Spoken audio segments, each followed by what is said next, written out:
Hello, everyone. This is Chad Middleton, your vocational expert. We work in states all across the United States, serving veterans, applying for TDIU benefits, excuse me, applying for TDIU benefits all over the United States. And I want to share this quick video about how we're going to help a veteran get his TDIU. This veteran has a 90% overall rating. His condition is for 30% for each knee. 30% left knee, 30% right knee, 20% lumbosacral strain, lower back, 10% for right knee residuals, 10% for left hip thigh condition, 10% for hip thigh condition, 0% for hip limitation, 10% for hip limitation of flexion, 0% for left hip limitation, and 0% for right hip limitation. Now, you may say, those of you that have listed or heard me list this veteran's disabilities, that the veteran doesn't appear to meet criteria for TDIU, but actually he does. Uh, for TDIU, you have to have at least 140% rating and an overall rating of 70% or higher. However, when you have certain conditions that are related to each other that warrants a 40% or above rating, then that person would be eligible for TDIU. This person obviously is rated high enough or is eligible for TDIU, and he actually applied for TDIU and was denied. Okay. The reason why he was denied was because he did not have any evidence that supported him not being able to work. This was listed in his denial letter. So remember, when the VA denies you, they have to tell you why. Okay. And they denied him and says, and the rating says, or the award letter says, that you have not been found unable to achieve substantial gainful employment. All right. So I talked to this veteran. This veteran has DBQs. He has a copy of his Social Security disability letter. He has a nexus letter from his doctor. And he also has medical records. And in these medical records, what we were able to pull from his medical records, that this veteran has issues with his ability to perform prolonged sitting. Why is that important? Well, the VA looks at the exertional capacity of jobs, primarily exertional capacities, sedentary, light, medium, and heavy work. Okay? And a lot of times when the VA denies you, they deny you because they feel that you're able to do sedentary jobs. Sedentary jobs are office jobs like this job, like the job that I'm on that requires me working in a nice, comfortable chair, me using my brain and my mind working from a seated position up to 6 hours out of a day. The other 2 hours you'll be doing some standing and walking and things like that. But sedentary work is very more or less physically strenuous than light, medium, or heavy work. So the VA will 9 times out of 10 deny you because they feel that you're able to perform sedentary jobs. Well, in this veteran's medical records, it says specifically that his ability to perform prolonged sitting is limited. So if this veteran is not able to do prolonged sitting, he obviously has some physically strenuous limitations, meaning that he can't do bending, lifting, heavy lifting. He's not able to do a lot of prolonged walking because of his knee conditions. He has a 20% rating for his lumbosacral condition. This condition stops him from performing a lot of physically strenuous jobs. The VA will have to address whether or not he can perform sedentary jobs.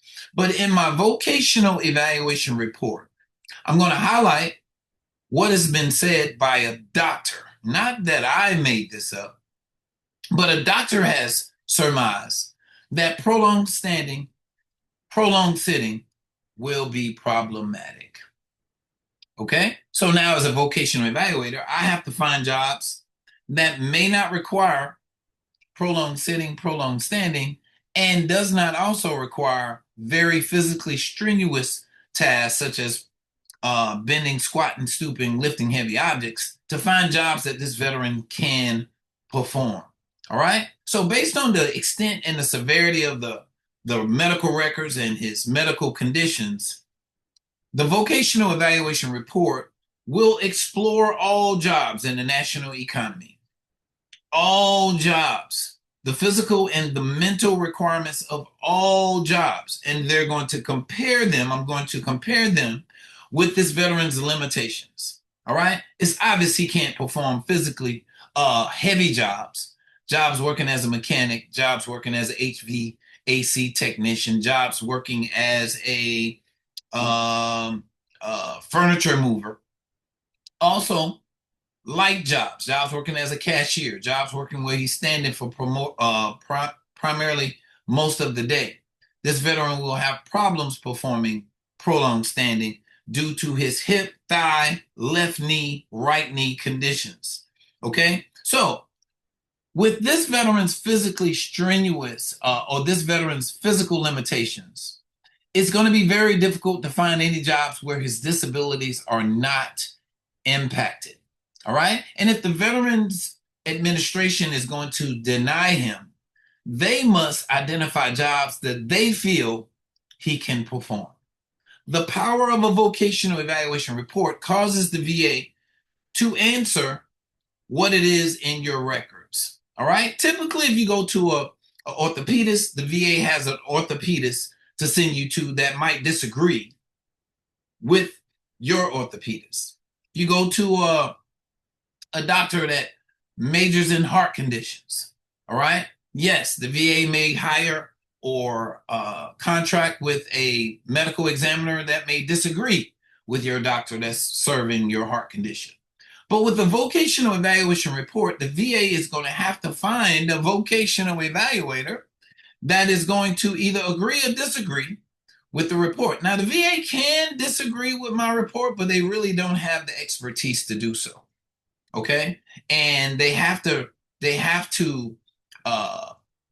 give some explanation about why this information was not accepted or was disregarded. And a lot of times you have an opportunity to appeal if the VA does that. Okay, so in plain, the vocational evaluation report speaks for you and your ability to work and not allows the VA to make those decisions for you without an expert. If you're interested in a vocational evaluation report, go to our website and book your own appointment. Let me say that again. Go to our website and book your own appointment. How do you do that, Chad? I'm glad you asked. Go to our website, www.vcandvc.com. Okay? VCandVC.com. Go to services and go to vocational evaluation consultation. Book your own appointment. We will then follow up with you by sending you an email to ask you to pay for your session. And then we'll ask you to fill out a form for the appointment. That's all you have to do. You sit down and talk with me for an hour about your circumstances, and I will either agree or disagree that you're a good candidate for our services. All right? We look at each case on a case-by-case basis, and we're more than happy to talk with you about whatever your circumstances are. We're on the East Coast. So if you're living in California, you're living in Alaska, you're living in Africa or Vietnam, because we've had veterans from there, please understand that our time is on the Eastern Standard Time, and govern yourselves accordingly to the time in which we've set your appointment up. All right? God bless you. Thank you for entrusting Vision Counseling with these services. Thank you for tuning in to our channel. Don't forget to like and subscribe. And I look forward to talking to you again about how we're going to help people get their TDIU benefits. God bless you. Take care.